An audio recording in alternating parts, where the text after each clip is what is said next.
नमस्कार। 25 खबरें लेकर हाजिर हूं मैं कंचन डोगरा। पहली बड़ी खबर, भारत के पड़ोसी देश नेपाल में और ताइवान में भूकंप के झटके महसूस हुए हैं। ताइवान में 6.4 तीव्रता के झटके आए तो नेपाल में आपको बताएं 5.5 तीव्रता थी भूकंप की।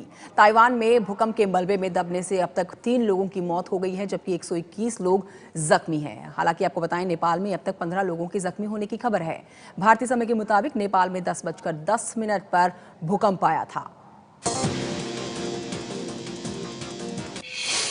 ताइवान की ताइनान सिटी के पास काहोसुंग में एक ढह गई इमारत से मासूम बच्चों को सुरक्षित निकालने की तस्वीरें भी सामने आई हैं। आपको बता दें कि ताइवान में जिन 3 लोगों की मौत हुई है उनमें 10 महीने का एक छोटा बच्चा भी था। 100 से ज्यादा लोग अस्पताल में भर्ती हैं। भारत के पड़ोसी देश नेपाल में भी भूकंप के झटके महसूस किए गए हैं। रिक्टर स्केल पर 5.5 की तीव्रता वाले भूकंप का केंद्र नेपाल की राजधानी काठमांडू से 55 किलोमीटर दूर तिब्बत सीमा के पास सिंधुपाल चौक बताया जा रहा है। भूकंप भारतीय समय के मुताबिक रात 10:10 पर आया और इसके झटके बिहार तक महसूस किए गए। नेपाल में आए इस भूकंप से अब तक 15 लोगों के जख्मी होने की खबर है। कई इमारतें भी मलबे में तब्दील हो गई हैं। अब बात बजट सत्र की। बजट सत्र से पहले बीजेपी और कांग्रेस में जुबानी जंग शुरू हो गई है। पीएम मोदी ने असम की रैली में संसद के ठप करने के लिए एक परिवार को जिम्मेदार बताया, तो वहीं कांग्रेस उपाध्यक्ष राहुल गांधी ने पीएम मोदी पर पलटवार करते हुए कहा कि पीएम का काम देश चलाना है, ना कि बहाने बनाना। मतलब 23 फरवरी से शुरू हो रहे बजट सत्र से पहले टकराव की स्थिति साफ दिख रही है।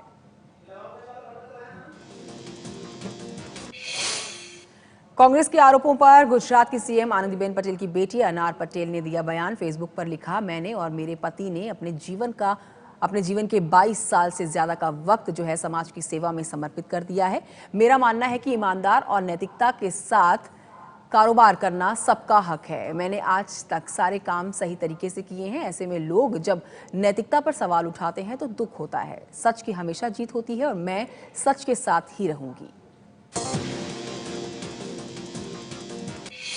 बीजेपी ने गुजरात में जमीन आवंटन में गड़बड़ी के कांग्रेस के आरोपों को बेबुनियाद बताया। गुजरात बीजेपी के प्रवक्ता आईके जाडेजा ने कहा है कि कांग्रेस जिस जमीन के बारे में बेबुनियाद आरोप लगा रही है उसके आवंटन में सभी नियमों का पालन किया गया था। बीजेपी ने कहा है कि गुजरात में आनंदीबेन पटेल की सरकार का दामन बेदाग है और बेदाग ही रहेगा। 14 फरवरी को दिल्ली में केजरीवाल सरकार का 1 साल पूरा होने पर कांग्रेस मनाएगी छलावा दिवस। राजघाट से इंडिया गेट तक निकलेगी कैंडल लाइट जुलूस। ये मार्च निकलेगा। इससे पहले आपको बताएं कांग्रेस 8 फरवरी से हर रोज दिल्ली सरकार से एक सवाल पूछेगी और 11 फरवरी को उसकी नाकामी पर एक किताब भी जारी करेगी। दिल्ली कांग्रेस के अध्यक्ष अजय माकन ने कहा है कि 14 फरवरी को वैलेंटाइन डे होता है, लेकिन दिल्ली में इस बार इस दिन छलावा दिवस मनाया जाएगा।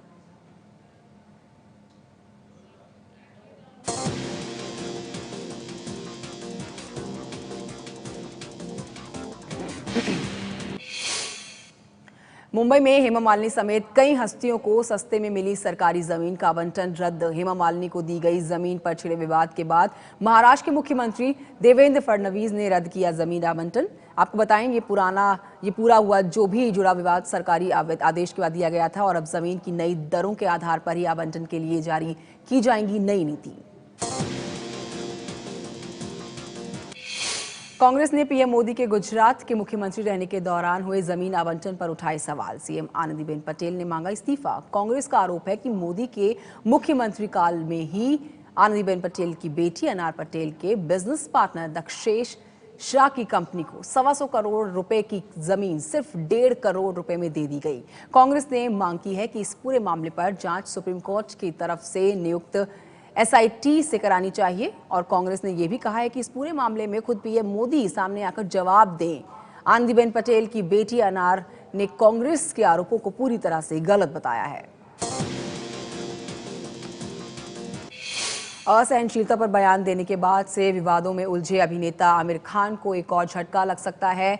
सूत्रों के मुताबिक आपको बताएं, देश की बड़ी ई-कॉमर्स कंपनी स्नैपडील के साथ आमिर खान का करार जल्द ही खत्म हो सकता है। आमिर खान फिलहाल स्नैपडील के ब्रांड एम्बेसडर हैं, लेकिन उनका ये करार इसी महीने खत्म हो रहा है। सूत्रों के मुताबिक स्नैपडील ने अब ये करार आगे नहीं बढ़ाने का मन बना लिया है।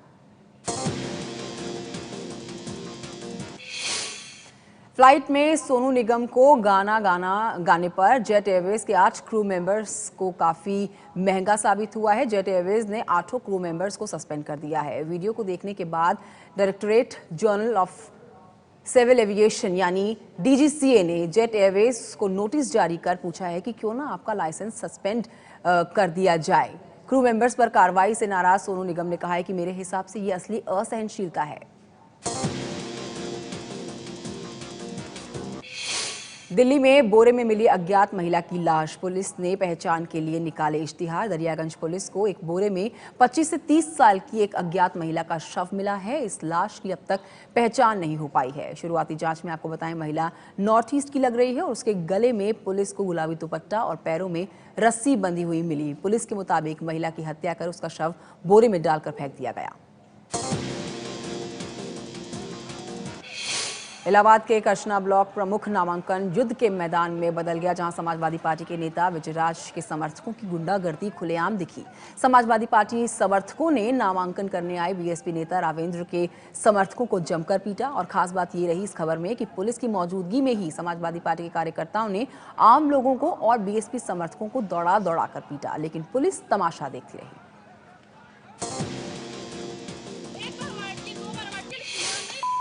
यूपी के संत कबीर नगर में युवती ने एक युवक को ऐसा पाठ पढ़ाया जो उसे जिंदगी भर याद रहेगा। वाकया जिले बस स्टैंड के पास का है, जहां एक युवती को किसी बैंक के कर्मचारी ने अश्लील हरकत की। परेशान युवती ने खलीलाबाद में बस के रुकते ही उस युवक की जमकर पिटाई शुरू कर दी और आपको बताएं, युवती आरोपी को थाने तक ले गई और आप बीती बताई। फिलहाल पुलिस ने शोएदे को हिरासत में ले लिया है।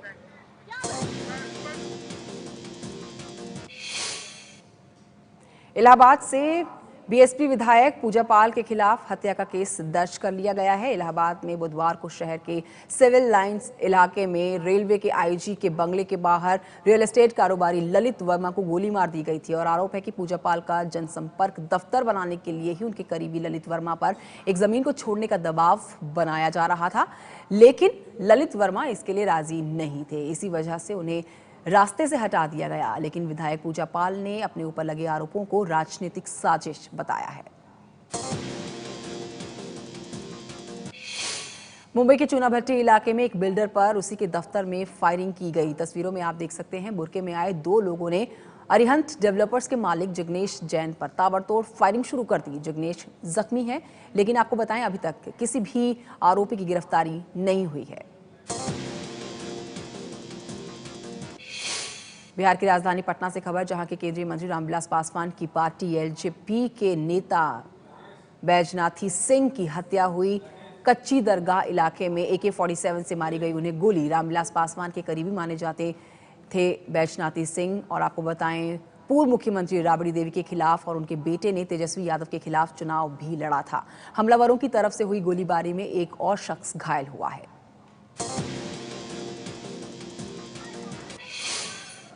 गुजरात के अहमदाबाद में न्यू राणी विस्तार इलाके में बीती रात साकेत अपार्टमेंट में भयंकर आग लग गई। हादसे में 2 लोगों की झुलसकर मौके पर ही मौत हो गई, जबकि 2 लोग जख्मी हुए हैं।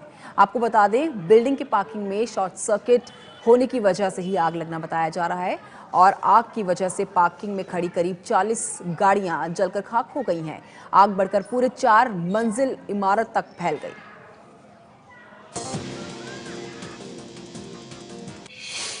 गुजरात के नवसारी से खबर, जहां पर बस हादसे में 40 लोगों की मौत हो गई है, जबकि कई लोग बुरी तरह से जख्मी हुए हैं। राज्य परिवहन की ये बस पुल से पूर्णा नदी में गिर गई। पुलिस के मुताबिक बस नवसारी से उकाई जा रही थी और अभी ये साफ नहीं हुआ है कि बस में कुल कितने लोग सवार थे, लेकिन बताया ये जा रहा है कि बस पूरी तरह से भरी हुई थी। पुलिस हादसे में लापता लोगों की तलाश कर रही है। पुलिस अंदेशा जता रही है कि हादसे में मरने वाले लोगों की संख्या और बढ़ सकती है।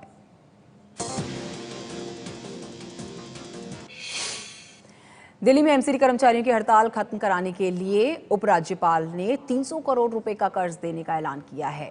दूसरी तरफ हड़ताल पर हाईकोर्ट ने दिल्ली सरकार और तीनों नगर निगमों को फटकार लगाते हुए कहा है कि आप दोनों की लड़ाई में आम जनता पिस रही है और शहर में ऐसे हालात की इजाजत नहीं दी जा सकती है। सोमवार को अब इस पूरे मामले की अगली सुनवाई होगी और उसी दिन कोर्ट ने सभी कर्मचारी यूनियन को कोर्ट में मौजूद रहने के लिए भी कहा है।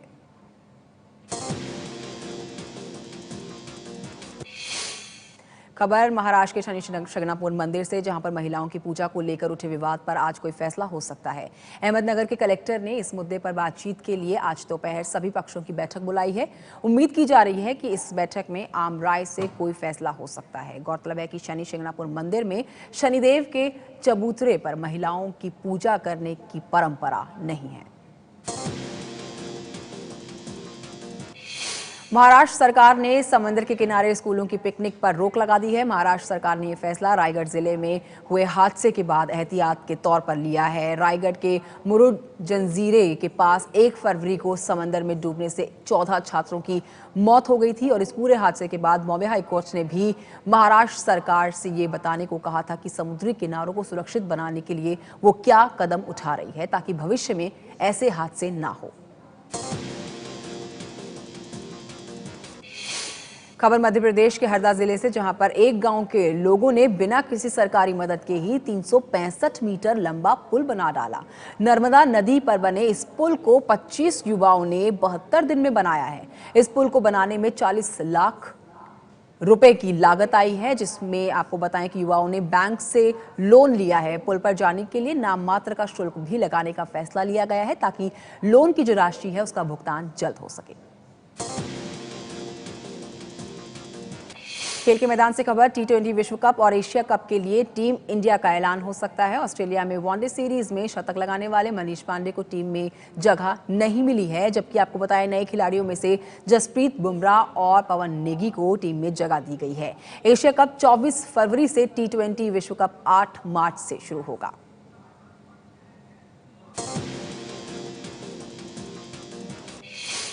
जापान के सकुराजिमा ज्वालामुखी फिर से सक्रिय हो गए हैं। आपको बताएं ज्वालामुखी फटते ही इसका दहकता गर्म लावा आसमान में काफी ऊंचाई तक जाता है और फिर दूर तक फैल जाता है। सकुराजिमा ज्वालामुखी जापान के सबसे सक्रिय रहने वाले ज्वालामुखियों में से एक है और इस ज्वालामुखी के अक्सर दहकते हुए गर्म लावा इसमें से निकलते हैं। प्रशासन ने एहतियात के तौर पर आसपास के इलाके को खाली करा दिया है और लोगों को सतर्क रहने के लिए कहा है।